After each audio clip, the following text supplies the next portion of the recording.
Les podcasts du Figaro.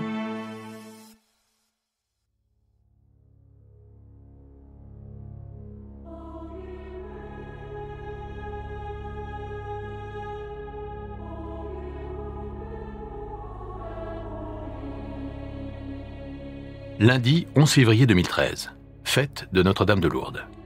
Les cardinaux arrivent au Vatican. Ils doivent discuter de 3 futures canonisations, mais rien ne se passe comme prévu. Le pape, Benoît XVI, annonce sa démission. À 85 ans, il n'a plus les forces de diriger l'Église. C'est le 10e pape à exercer son droit à la renonciation. Le dernier était Grégoire XII, en 1415, il y a presque 6 siècles. C'est pourquoi, bien conscient de la gravité de cet acte, et en pleine liberté, je déclare renoncer au ministère d'évêque de Rome, successeur de Saint-Pierre, qui m'a été confié par les mains des cardinaux le 19 avril 2005. Un mois plus tard, le 13 mars 2013, après plus de 24 heures de conclave, l'identité du successeur de Benoît XVI est enfin dévoilée. C'est l'Argentin Jorge Mario Bergoglio. 76 ans, premier pape originaire de l'Amérique latine. Il choisit le nom de François, le pape François, en hommage à Saint François d'Assise, le saint des pauvres. Pape des pauvres et théologien du peuple, François s'est éteint à 88 ans, le matin du lundi de Pâques, le 21 avril 2025. C'était un homme complexe qui a suscité un engouement mondial et dérouté une partie des catholiques. Dans ce récit, le Figaro vous plonge dans la vie de l'Argentin Jorge Mario Bergoglio, 266e pape et premier pape originaire d'Amérique latine.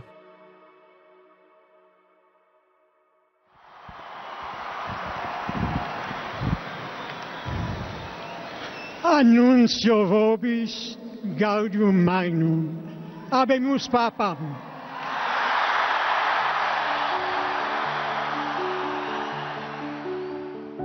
Jorge Mario Bergoglio est né le 17 décembre 1936 à Buenos Aires, en Argentine. Il a un père comptable et une mère au foyer.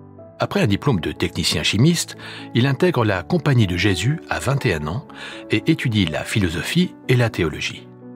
Il commence une thèse, qu'il ne terminera jamais, puis enseigne la littérature, avant d'être nommé très jeune supérieur des Jésuites d'Argentine. En 1992, Jean-Paul II le nomme évêque auxiliaire, puis archevêque de Buenos Aires en 1998 et enfin cardinal. En 2005, Joseph Ratzinger, Benoît XVI, est élu pape. Au conclave, Jorge Mario Bergoglio arrive juste après lui.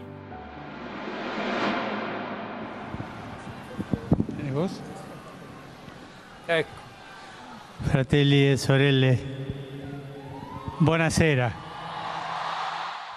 Mercredi 13 mars 2013, Jorge Mario Bergoglio est élu pape. Il fait sa première apparition au balcon de la basilique Saint-Pierre. Adesso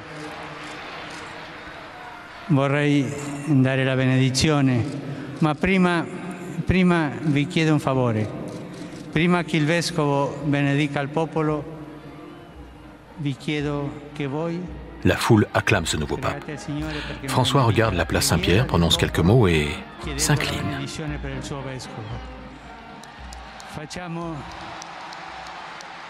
Il implore sur lui la bénédiction de la masse humaine avant de donner la sienne. C'est du jamais vu. Ce geste va constituer le cœur de son pontificat. Pour François, l'Église ne réside pas dans la basilique Saint-Pierre, dans le pape, les évêques ou les prêtres, non. L'Église habite dans le peuple de Dieu, au sein des croyants. Personne n'a compris sur le moment ce qui se passait. Jean-Marie Guénois, rédacteur en chef chargé des religions au Figaro. Comment un pape qui normalement est le premier, le supérieur, le plus haut, le plus grand, l'élu après ces heures stressantes de conclave, comment peut-il s'incliner à ce point, se mettre finalement, demander, implorer la bénédiction du peuple sur lui? Les gens ont pris ça pour une fantaisie, n'ont pas compris le sens profond que cela revêtait parce qu'ils connaissaient très mal ce cardinal argentin venu d'assez loin et connaissaient encore moins sa vision théologique de l'Église. Ce nouveau pape s'oppose à un catholicisme d'élite et veut décentraliser le pouvoir ecclésial au profit des conférences épiscopales nationales. C'est ce qu'on appelle la théologie du peuple. Ce concept est né en Amérique latine, continent marqué par la pauvreté, continent d'où vient le nouveau pape. Pour lui, si l'Église veut être digne du Christ, elle doit placer les pauvres au premier plan. Et François a toujours joint le geste à la parole. Quand il était archevêque de Buenos Aires, il vivait dans une sorte de HLM en communauté jésuite et il ne se déplaçait qu'en transport en commun pour être au plus près du peuple, pour vivre comme les plus modestes. Face à ce nouveau pape au style déroutant, la curie romaine se fait à l'idée. Le premier pape latino-américain n'entrera jamais dans le moule de la fonction prévue pour lui. Quelques jours après son élection, François exprime clairement son souhait. Il rêve d'une église pauvre pour les pauvres. Come vorrei una chiesa povera e per i poveri.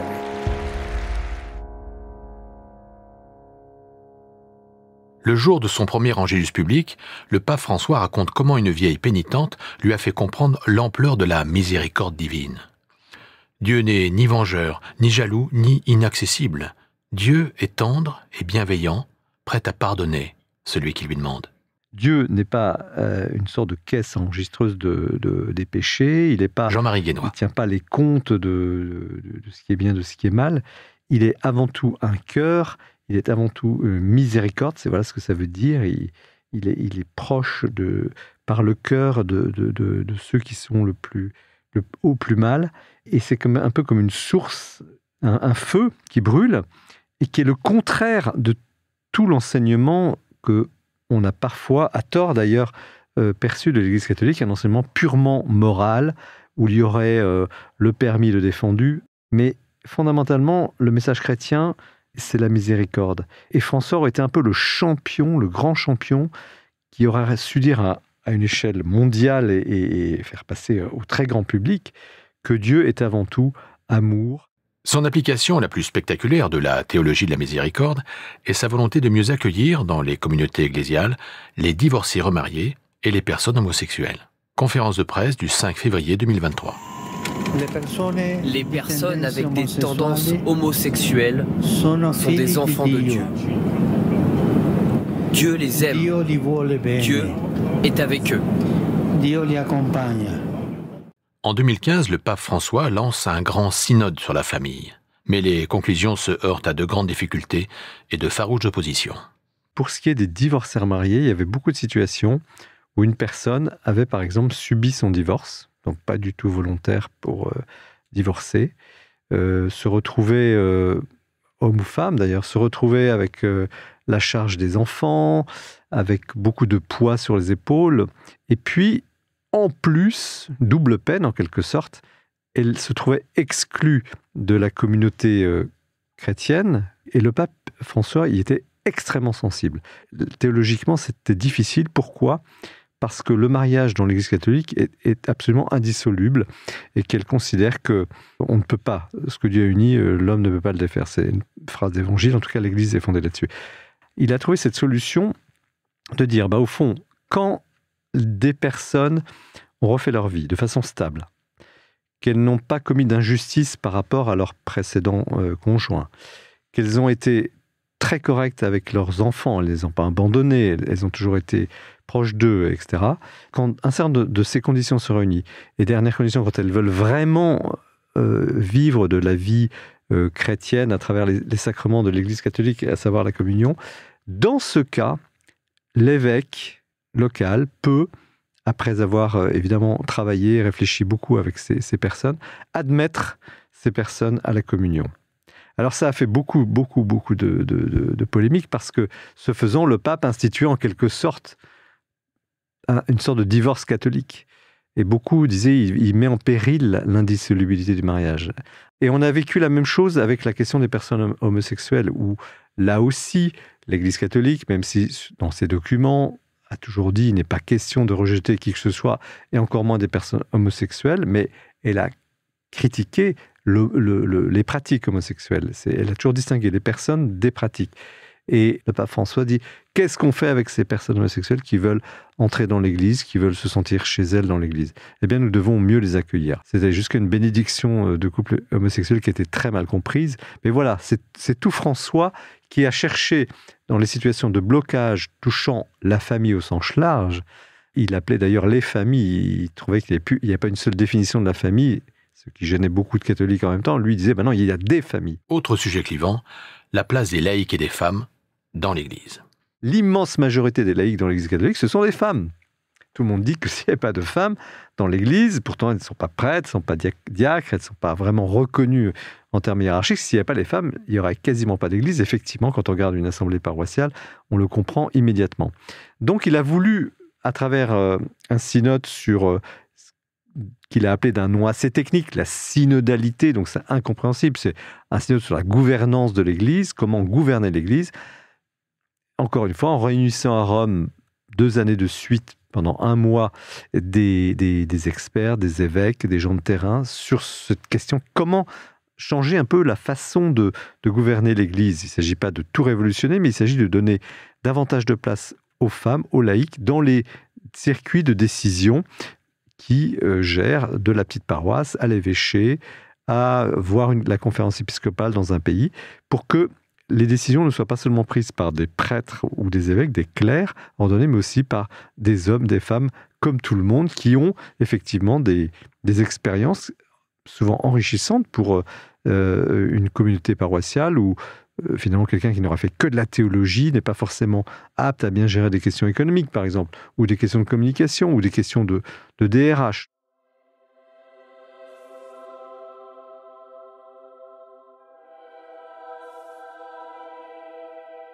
Si François est qualifié de progressiste, il n'en garde pas moins sa très forte catholicité.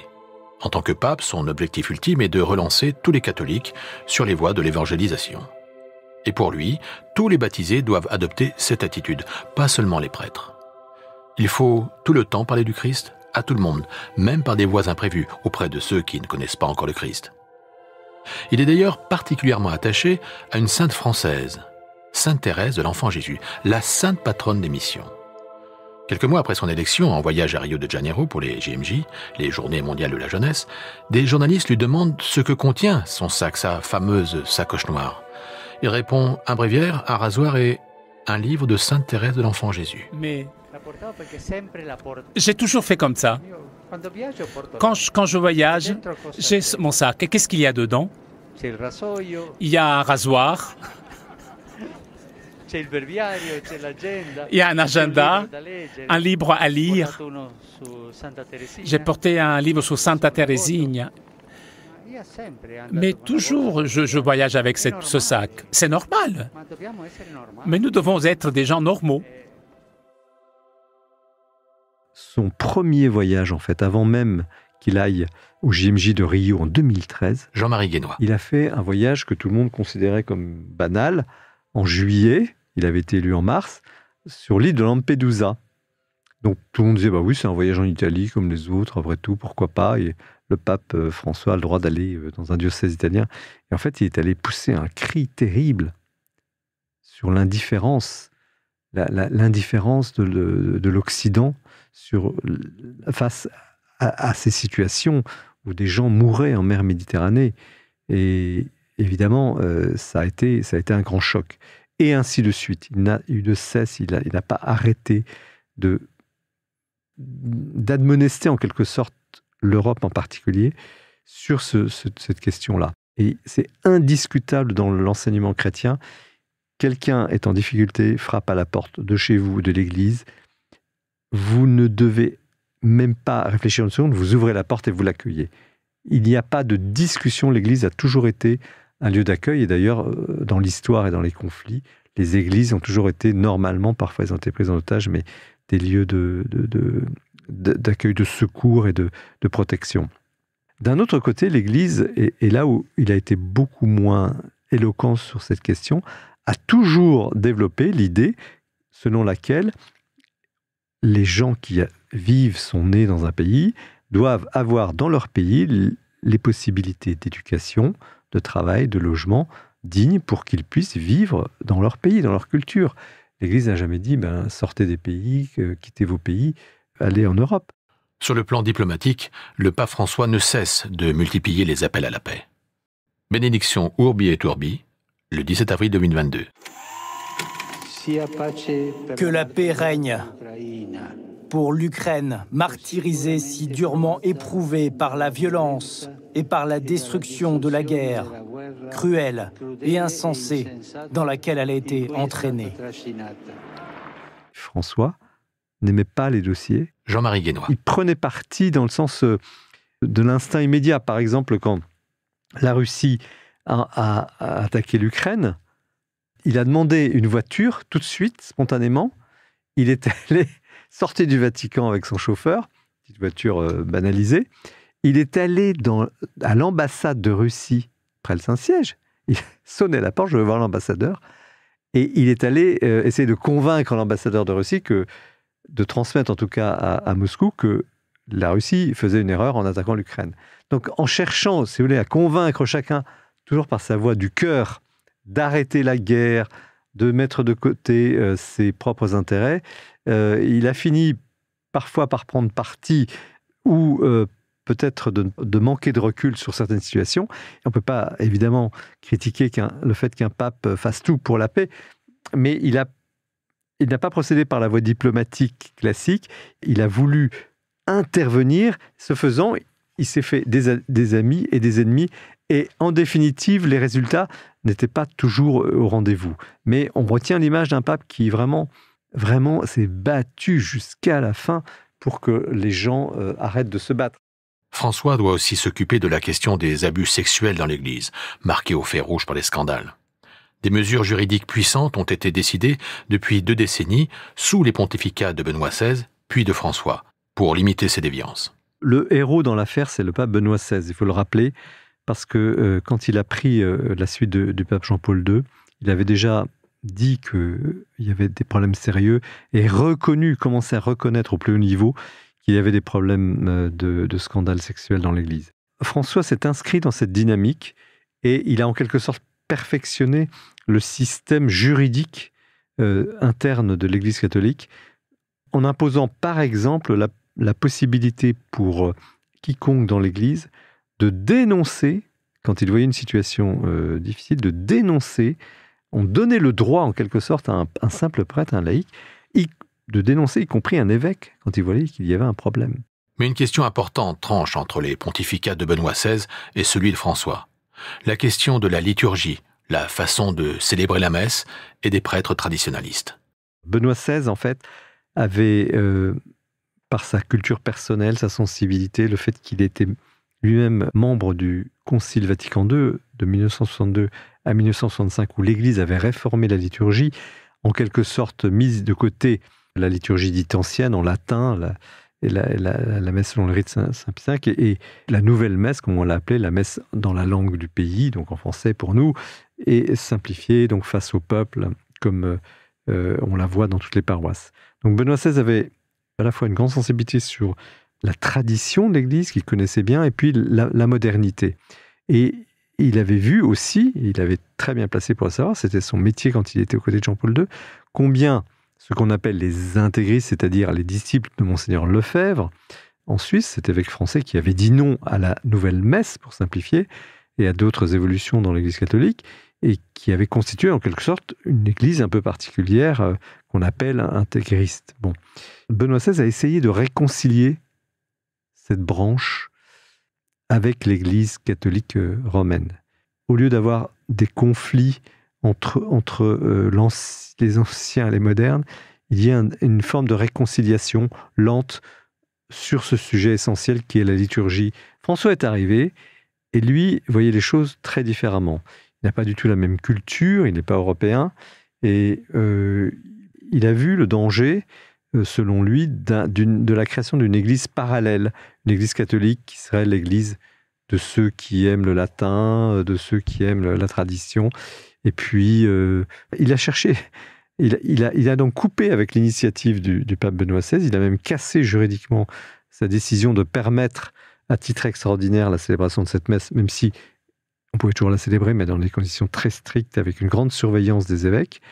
Et il a voulu arrêter cette dynamique de réconciliation en exigeant, en quelque sorte, ce faisant, de ces personnes qui ont cette sensibilité, de venir davantage dans l'Église que l'on appelle conciliaire, simplifiée, moderne. Et il a en même temps créé un vrai traumatisme, parce que vous avez là des croyants, ils ont chacun ses options et ses opinions, mais qui ont été quand même assez malmenés par un pape François, qui disait être tout à tous, sans exclure personne. Sur ce dossier-là, il a vraiment exclu, et ça a été très très mal ressenti dans ces milieux-là, qui n'ont pas compris cette attitude extrêmement dure du pape François. Chaque jour, le pape François se réveille à 4 heures, se couche à 22 heures et alterne entre la prière, la messe et les réunions de travail. Son seul repos, une courte sieste en début d'après-midi. Puis, le soir, son rituel, il ouvre son répertoire et téléphone directement à ses amis ou à des personnes dans la souffrance. François avait une double vie. Il avait, en fait, ce n'était pas une double vie, c'est un double agenda. Il avait le matin jusqu'à début d'après-midi, très tôt le matin, parce qu'il y avait la messe, il recevait des gens à une certaine époque, et puis ensuite des audiences toute la matinée. Donc, ses secrétaires officiels, il en avait 2, organisaient tout ça, et tout ça a été réglé comme du papier à musique, comme le Vatican sait faire. C'est très officiel, même si François y mettait beaucoup de simplicité. Et puis l'après-midi, après sa sieste, qui faisait qu'il avait, disait-il, une grâce de sommeil, quelqu'un qui dormait comme une souche, en fait. Il se réveillait en forme le matin très tôt, et l'après-midi il refaisait ses forces. Il avait son petit agenda. Alors, je l'ai vu, un petit calepin avec son compte papier, puis il notait ses rendez-vous, il gommait, enfin voilà, c'était son agenda privé, et il recevait des gens l'après-midi, et personne ne le savait. C'était lui avec telle ou telle personne, ou voilà, il avait donc la possibilité, c'est très important pour un pape, de ne pas être isolé par un système qui finalement fabriquerait ou choisirait les invités qu'il aurait le matin. Il avait, lui, l'après-midi, cette respiration où il pouvait rencontrer qui il voulait. Et ces fameux coups de fil, il y a un livre en italien qui a été fait là-dessus, les Quando Pronto, qui Francesco, ici c'est le pape qui vous appelle. Il avait cette capacité, il demandait le numéro de téléphone, d'appeler des gens. Il entendait parler d'une situation un peu délicate, une famille qui avait été éprouvée, donner un coup de fil. Donc voilà, inouï, enfin oui, il est presque incroyable de voir qu'un pape se préoccupait comme ça et gardait des contacts avec des gens tout simples, inconnus. Et au fond, ça l'a aidé à être un pape de tout le monde. Il a toujours été vraiment extrêmement accessible à chacun. Ce travailleur infatigable refuse de prendre de vacances. Mais à plus de 85 ans, sa santé commence à se détériorer. En mars 2023, le pape François est hospitalisé à l'hôpital Gemelli de Rome pour des difficultés respiratoires, une bronchite infectieuse. Fin 2023, il est à nouveau indisposé et renonce à son voyage à Dubaï pour la COP28. Cela fait longtemps que cette insuffisance respiratoire lui vaut des soucis. À 21 ans, le lobe supérieur droit de ses poumons a été retiré. En février 2025, il repousse encore et encore son départ à l'hôpital pour une bronchite qui ne passe pas. On lui découvre une pneumonie aux 2 poumons. Moins de 2 mois plus tard, il succombe à un AVC.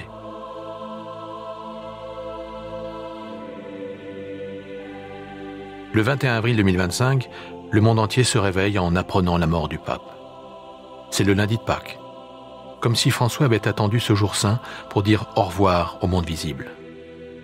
Après une dernière bénédiction la veille, jour de Pâques, au balcon de la basilique Saint-Pierre, et un dernier bain de foule.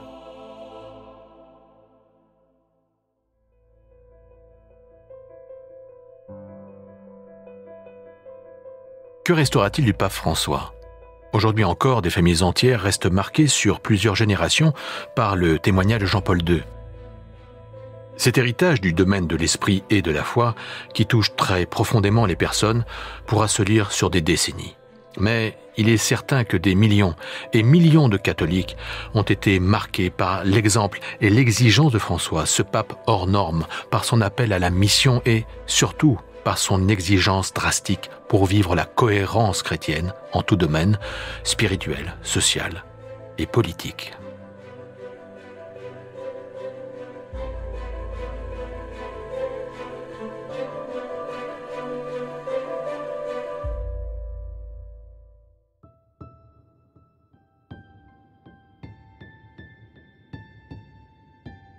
Merci d'avoir écouté ce podcast du Figaro sur le pape François.